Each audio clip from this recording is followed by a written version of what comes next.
kasih. Bagaimana kabarnya? Semoga anak-anak tetap sehat, tetap semangat, dan selalu ceria. Anak-anak, hari ini kita bertemu lagi dalam pelajaran pendidikan agama Katolik dan budi pekerti, materi yang ke-6, yaitu Yohanes Pembaptis. Pertama-tama, Bu Flo akan memberikan pengantar. Anak-anak pasti sering mendengar orang yang rendah hati. Orang yang rendah hati itu tidak menyombongkan diri. Jika berbuat salah, mereka langsung mau mengakuinya. Dalam menolong orang pun, orang yang rendah hati pasti tidak mengenal pamrih. Hidupnya biasanya untuk membahagiakan orang lain. Nah, rendah hati dimiliki oleh Yohanes Pembaptis. Yohanes Pembaptis diutus Allah untuk menyiapkan jalan bagi Yesus Kristus. Oke anak-anak, melalui pelajaran hari ini kita diajak untuk belajar dari kerendahan hati Yohanes Pembaptis yang sangat berperan dalam karya keselamatan manusia. Peran Yohanes Pembaptis dalam karya keselamatan. Yohanes Pembaptis adalah seorang tokoh yang suci yang menarik perhatian. Banyak orang datang meminta nasihatnya. Meskipun Yohanes Pembaptis dianggap sebagai utusan Allah, tetapi Yohanes mengakui bahwa dirinya hanyalah orang yang menyiapkan kedatangan Yesus. Yohanes tidak mau menunjukkan kehebatan dirinya sendiri, anak-anak. Dia sungguh rendah hati. Yohanes menyerukan pertobatan kepada orang-orang Israel agar kembali kepada Tuhan Allah. Yohanes Pembaptis membaptis orang-orang yang bertobat. Yohanes juga menjadi saksi Kristus dalam mempersiapkan jalan bagi kedatangannya. Anak-anak, untuk lebih mengetahui, untuk lebih mengenal siapa Yohanes Pembaptis, Bu Flo akan menayangkan sebuah video. Mari kita simak videonya. Adalah seorang imam yang bernama Zakaria. Istrinya namanya Elisabet.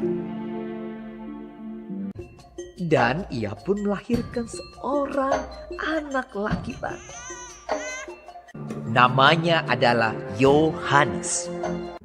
Dan Zakaria ayahnya penuh dengan Roh Kudus lalu bernubuat. Katanya, "Terpujilah Tuhan Allah Israel, sebab ia melawat umatnya dan membawa kelepasan baginya. Dan engkau, hai anakku, akan disebut Nabi Allah yang Maha Tinggi, karena engkau akan berjalan mendahului Tuhan untuk mempersiapkan jalan baginya, untuk memberikan kepada umatnya pengertian akan keselamatan yang berdasarkan pengampunan dosa-dosa mereka." adapun anak itu bertambah besar dan makin kuat rohnya. Dan ia tinggal di padang gurun sampai kepada hari ia harus menampakkan diri kepada Israel.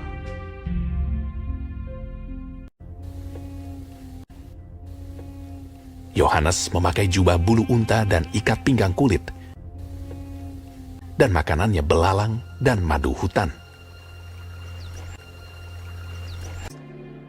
Dalam tahun ke-15 dari pemerintahan Kaisar Tiberius, ketika Pontius Pilatus menjadi wali negeri Yudea dan Herodes raja wilayah Galilea, datanglah firman Allah kepada Yohanes, anak Zakaria di padang gurun. Seperti ada tertulis dalam kitab nubuat-nubuat Yesaya. Ada suara yang berseru-seru di padang gurun. Persiapkanlah jalan untuk Tuhan, luruskanlah jalan baginya. Maka datanglah Yohanes ke seluruh daerah Yordan Lalu ia berkata kepada orang banyak yang datang kepadanya untuk dibaptis dan menyerukan, Bertobatlah dan berilah dirimu dibaptis, dan Allah akan mengampuni dosamu. Dan semua orang akan melihat keselamatan yang dari Tuhan.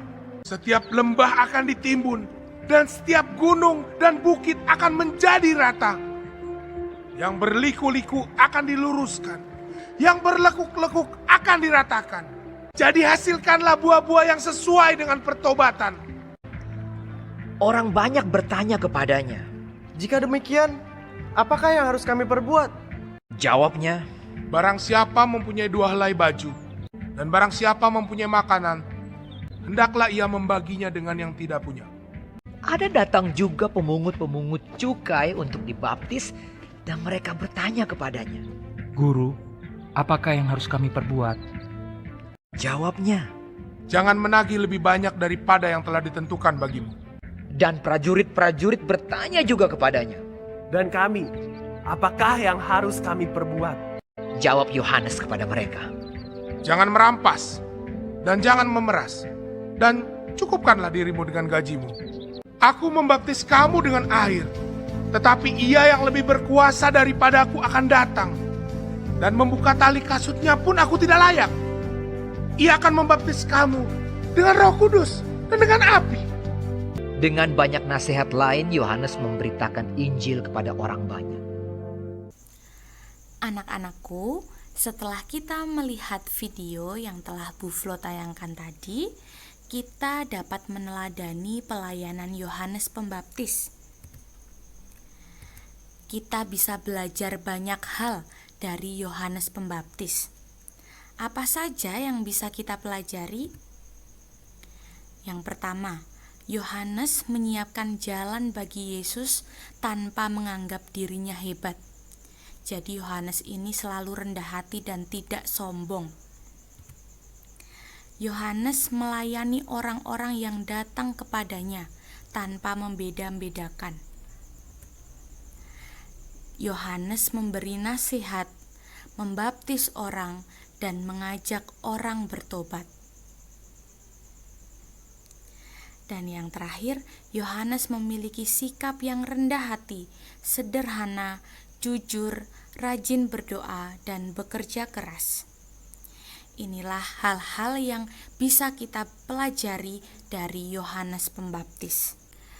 Baik anak-anak, dari pelajaran yang ke-6 hari ini tentang Yohanes Pembaptis, kita banyak sekali belajar tentang sosok Yohanes Pembaptis.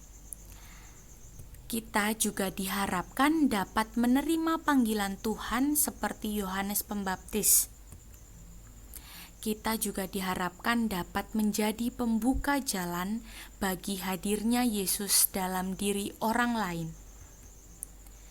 Kita juga diharapkan untuk berkata jujur, mengakui kelebihan orang lain, menghormati orang yang menjadi pemimpin, rajin berdoa, berpuasa, dan bertobat. Anak-anak, kalian dapat meniru teladan Yohanes Pembaptis untuk menyiapkan jalan bagi sesama kita dengan membantu mereka. Dengan cara seperti apa? Yang pertama, menolong teman kita saat jatuh dari sepeda, berbagi makanan, membantu orang tua di rumah untuk membersihkan rumah, dan lain-lain sebagainya. Kita dapat melakukan hal-hal yang kecil terlebih dahulu, kemudian baru hal-hal yang besar. Baik anak-anak, semoga pelajaran hari ini dapat diterima dengan baik dan semoga kita dapat meneladani Yohanes Pembaptis dalam kehidupan sehari-hari kita. Sampai bertemu pelajaran minggu depan anak-anak. Terima kasih, berkah dalam.